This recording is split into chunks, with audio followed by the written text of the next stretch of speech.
자, 서울 시내 아파트를 공급하기로 했던 건설회사들이 지금 15%밖에 공급을 못할 것 같아. 그래서 그 원인이 지금 부동산 가격 하락과 건축 자재 상승 등 여러 가지가 모여서 이 건설회사들이 아파트를 지금 지어가 팔아봤자 분양이 안 되거나 재미를 못 볼 것 같으니까 지금 타이밍을 늦추고 있는 거 아니냐, 뭐 이런 이야기도 나오고 있어요. 자, 그런데 이제 드디어 우려되던 일들이 터지고 있습니다. 지금 한국에 가장 우려되는 일은 부동산 대출이죠.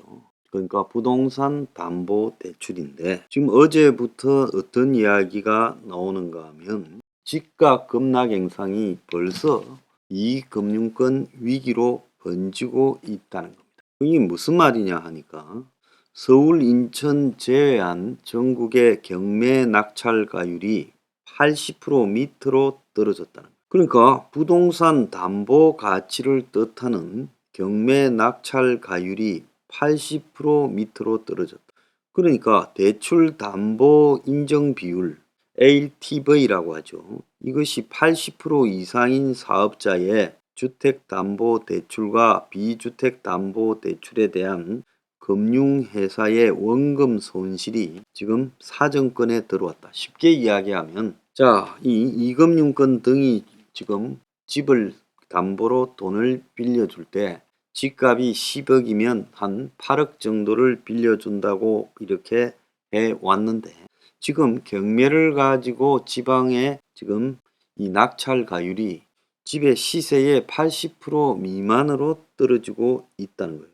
그러니까 경매에서 이제 감정가가 있고, 감정가보다 이제 경기가 좋을 때는 비싸게 낙찰되고 100% 이상으로, 경기가 이제 부동산 경기가 안 좋을 때는 감정가의 몇 프로 이러는데, 대법원 경매 사이트에 따르면 경기도 아파트의 지난 9월달 낙찰 가율이 79.4%라는 거예요. 아마 이거는 2013년 이후 9년 만에 처음 있는 일이고, 작년 12월만 해도 감정가보다 106.5%로 감정가보다 높았다는 거예요. 그러니까 은행이 감정가의 80% 수준으로 이제 저축은행 등이 빌려주는데, 그러면 79%로 낙찰이 되면 이제 어떻게 했어요? 79%를 은행이 이제 경매를 붙일 때 누가 붙이나요? 은행이 돈 빌려 줬다가 이 집을 담보로 잡히고 이제 이 부채를 안 갚은 사람한테 압류를 했을 거 아닙니까? 압류해서 법원을 통해 경매를 붙이잖아요.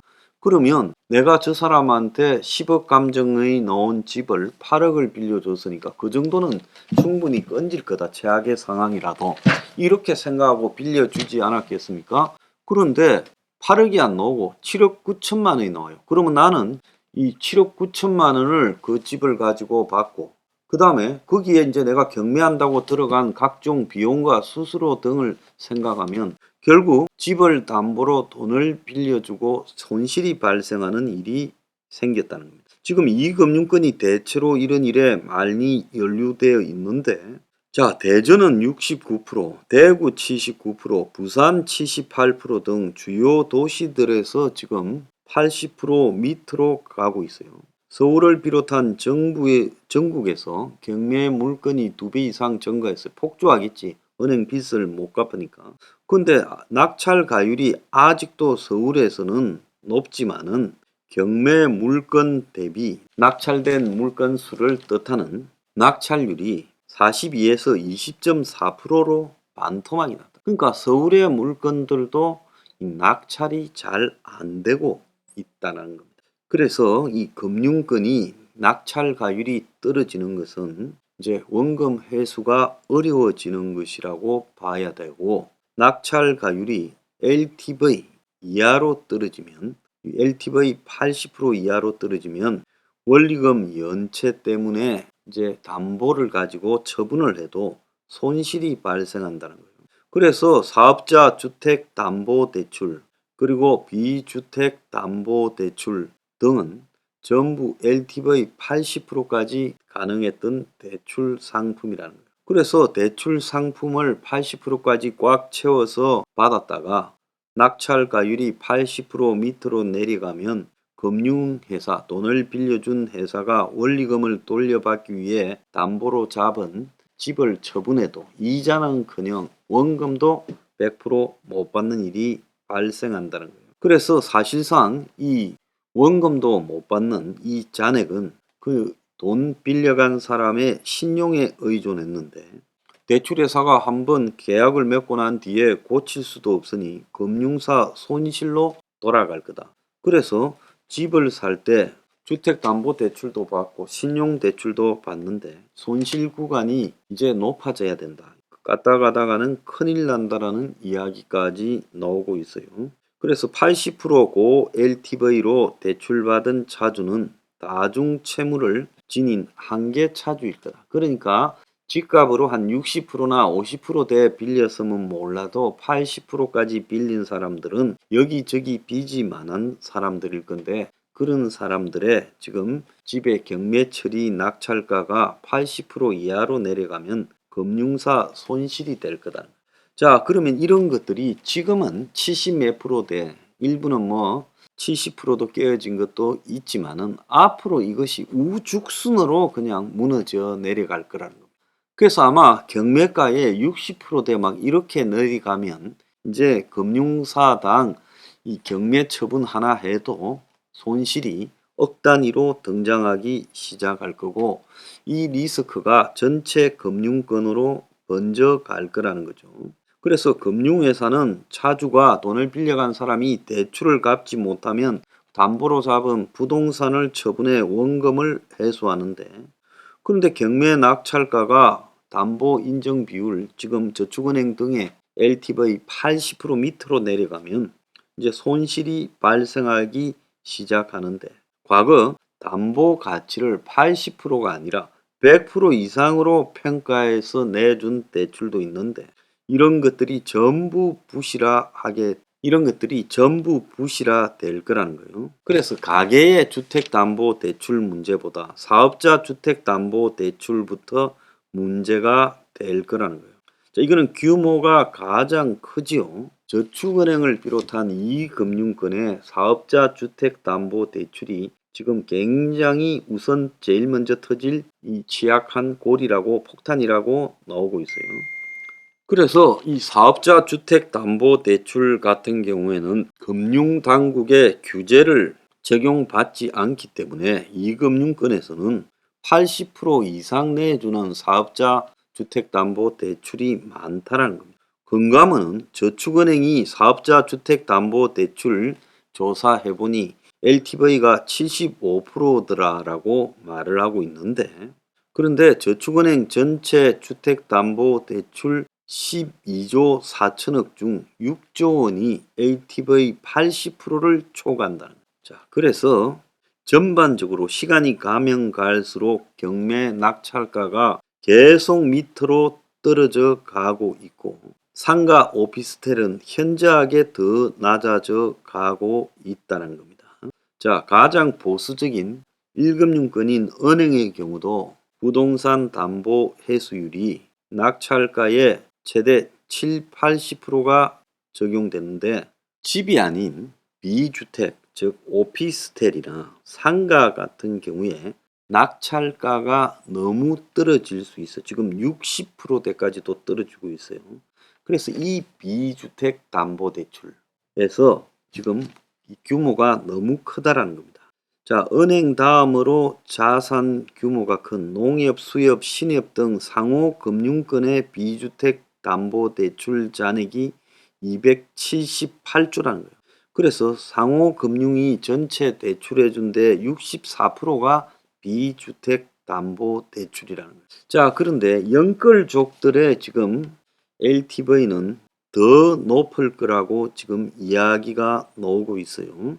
은행이 가계에 내준 주택담보대출 LTV는 38.7 그리고 상호금융이 61인데 상호금융에서는 LTV 70%를 초과한 대출이 15% 정도라는 거예요. 자, 업계에서는 부동산 담보대출에 신용대출 혹은 편법적으로 사업자 대출을 더해 이 부동산 구입 사례가 많다는 거예요. 그러니까 부동산 담보 대출은 작게 잡고 거기에다가 신용 대출에다가 지금 사업자 대출까지 얹어서 겉으로는 신용 대출, 사업자 대출 같지만은 사실상 부동산 대출인 게 많다라는 거예요. 그래서 실제로 이 한 명의 차주가 LTV 80%가 적용된다 해도 지금 자기가 빌린 돈이 80%가 넘는 것이 굉장히 많이 있다라는 겁니다. 자, 갭 투자도 지금 크게 폭탄이라고 해요. 아파트를 구입할 때 원래 살던 집에 전세 대출이 있는 데다가 신용 대출까지 끌어가지고 지금 집을 샀는데 그러면 이 사람의 LTV는 전세 가율보다도 더 높다는 거예요. 그래서 이 갭 투자하려고 전세 대출 받아가지고 지금 LTV 한 70% 가량으로 받아가 집값이 30%만 빠져도 이 사람의 집은 깡통이 된다는 겁니다. 그래서 이 전세 대출도 안전하지 않다는 거예요. 그래서 저축은행의 부실화는 이미 거의 확실하고요. 자, 상호 신용 분야도 지금 부실이 거의 확실하다고 보고 있고요. 한국의 은행들이 크게 투명하게 하지 않고 기본적으로 연끌 부동산 투기하는 이런 사람들에게 굉장히 여러 가지 기술을 동원해서 얹어준 측면이 있기 때문에 지금 이런 이 부동산을 영혼까지 끌어들여서 투자했던 사람들이 한순간에 뻑가게 된다는 겁니다. 문제는 지금 정도에서 멈춘다면요. 폭탄을 갖다가 조금 늦출 수 있겠지만은 집값 하락이 멈추는 게 아니라 공포가 지배하면서 지금보다 훨씬 더 심각하게 내려갈 거라는 거예요. 그래서 오늘 매경에도 보면 가계부채가 위험 구간을 한참 넘어섰다고 이야기를 하고 있어요. 그래서 GDP 대비 민간 부채 비율이 173.6이 나오고 있어요. 자, 이쯤 나오고 있다면 매우 심각한 상황이다라고 봐야 되는 겁니다. 겉으로 은행 총 대출액 대비 부실 대출 비율이 작게 나오지만 그 속에 숨어 있는 실제 내용들을 따져보면 어마어마하다는 거예요. 그래서 정부는 은행들이 문제없다. 그리고 또 외관상으로 이런 명분상으로 문제없다는 것만 믿고 있는데 자, 저축은행에 터지고 그 다음에 상호 신용 터지고 그 다음에 은행 터지는 식으로 가게 될 건데 지금 일부 집들이 전세가보다도 더 내려가거나 전세가에 육박해 가고 있어요. 자, 좀 있으면 이제 깡통 전세, 내 전세값도 돌려받지 못하는 상황이 벌어질 거고 집주인들이 겁도 없이 갭 투자한다고 전세 들여가지고 지금 거기에다가 전세 자금 받고 그러면서 자기 조금 투자하고 해서 계속 이렇게 부동산 투기를 한 부분이 있을 건데요. 이런 것들이 송두리째 다 연쇄적으로 터진다는 겁니다. 그래서 영혼까지 끌어들이면요. 안전한 게 아니라 집에 영혼 끌어들였다가는 폐가 망신하는 겁니다.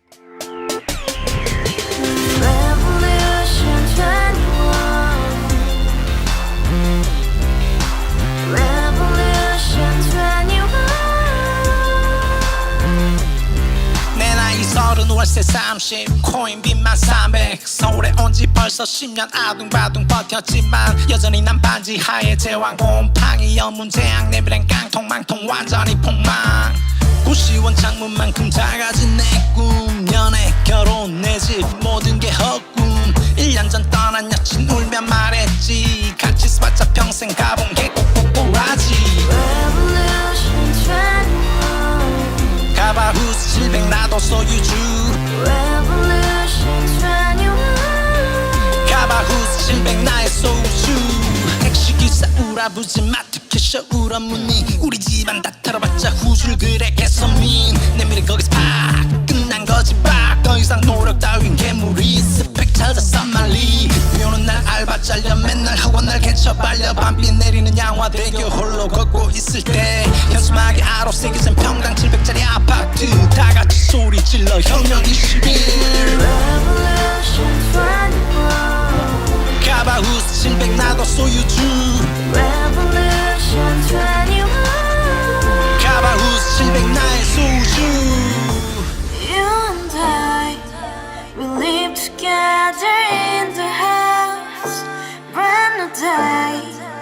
your dream had just begun. Yeah. Revolution 21, only open happiness. 너의 곁에 내가 영원히 Yeah. 지금까지 정치인들 입만 열면 찝찝찝 개소리 멍멍멍 쳤다 하면 뻥 잘난 부모